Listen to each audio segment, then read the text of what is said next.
স্বল্প মূল্যে ব্যবহারিক বিজ্ঞান শিক্ষা উপকরণ তৈরি ও ব্যবহার বিষয়ক প্রশিক্ষণ কোর্সে স্বাগতম। এই পর্বে টিউটোরিয়ালের নির্দেশনা অনুসরণ করলে আপনি কিশমিশের সাহায্যে অভিশ্রবণ পরীক্ষণটি করতে কি কি উপকরণ প্রয়োজন, কিভাবে উপকরণ সংগ্রহ ও উপকরণ সেট করবেন তার কৌশল এবং কিভাবে উপকরণ প্রদর্শন করবেন তা দেখতে পারবেন। চলুন প্রথমে দেখে নেই পরীক্ষণটির জন্য আমাদের কি কি উপকরণ লাগবে। এক্ষেত্রে মনে রাখতে হবে বিজ্ঞান শিক্ষার উপকরণগুলি যেন স্বল্প মূল্যের হয়, যা আপনি বাজার থেকে বা আশেপাশে থেকে সংগ্রহ করতে পারেন। পরীক্ষণটি করতে আমাদের প্রয়োজনীয় উপকরণ লাগবে একটি বিকার বা গ্লাস, শুকনো কিশমিশ এবং পানি।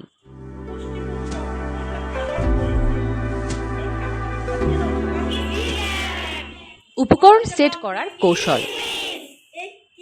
বিকারে বা গ্লাসে শুকনো কিশমিশ ফেলি এবং কিছুক্ষণ অপেক্ষা করি। কি ঘটে? শিক্ষার্থীদের প্রশ্ন করুন।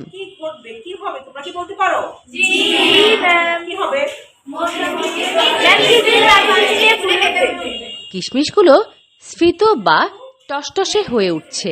শিক্ষার্থীদের প্রশ্ন করুন, কেন এমন হলো? শিক্ষার্থীদের মধ্যে প্রশ্নোত্তরের মাধ্যমে কিশমিশের অভিশ্রবণ প্রক্রিয়া ব্যাখ্যা করুন। কিশমিশের ভেতরে শর্করার গাঢ় দ্রবণের একটি পর্দা দ্বারা পানি থেকে পৃথক হয়ে আছে, ফলে শুধু পানির অণু কিশমিশের অভ্যন্তরে অভিশ্রবণ প্রক্রিয়ায় প্রবেশ করেছে, কিন্তু শর্করা অণু একই রকম পর্দা ভেদ করে বাইরে আসতে পারে না। এই ধরনের পর্দাকে অর্ধভেদ্য পর্দা বলে। যে প্রক্রিয়ায় একই ধরনের কম ঘনত্ব এবং বেশি ঘনত্বের দুটি দ্রবণ অর্ধভেদ্য পর্দা দ্বারা পৃথক করা হলে দ্রাবক পদার্থের অণুগুলো কম ঘনত্বের দ্রবণ থেকে অধিক ঘনত্বের দ্রবণের দিকে যায়, তাকে অভিশ্রবণ বা অসমোসিস বলে। আমরা এখানে দেখলাম শুকনো কিশমিশ পানিতে কিছুক্ষণ ভিজিয়ে রাখার ফলে সেটি ফুলে ওঠে। এটি কিশমিশ দ্বারা পানি শোষণের কারণে ঘটে এবং পানি শোষণ অভিশ্রবণ দ্বারা ঘটে। হাত বা পা পানিতে কিছুক্ষণ ভিজিয়ে রাখলেও হাত ফুলে ওঠে অভিশ্রবণের ফলেই। শিক্ষার্থীদের বিষয়টি আরও স্পষ্ট করার জন্য বলতে পারেন, যেমন আলুর মাঝে গর্ত করে তার মধ্যে চিনি বা লবণ রেখে এবং আলুর বাইরে পানি দিলে পানি চিনি বা লবণের দ্রবণে প্রবেশ করে। এখানে আলু অর্ধভেদ্য পর্দা হিসেবে কাজ করে। অভিশ্রবণও এক প্রকার ব্যাপন। অভিশ্রবণ কেবলমাত্র তরলের ক্ষেত্রে ঘটে এবং একটি অর্ধভেদ্য পর্দা অভিশ্রবণের সময় দুটি তরলকে পৃথক করে রাখে। উপকরণ প্রদর্শন কৌশল। প্রদর্শন পদ্ধতিতে পরীক্ষণটি সম্পাদন করা যেতে পারে। পেছনের শিক্ষার্থীদের দাঁড়াতে বলুন।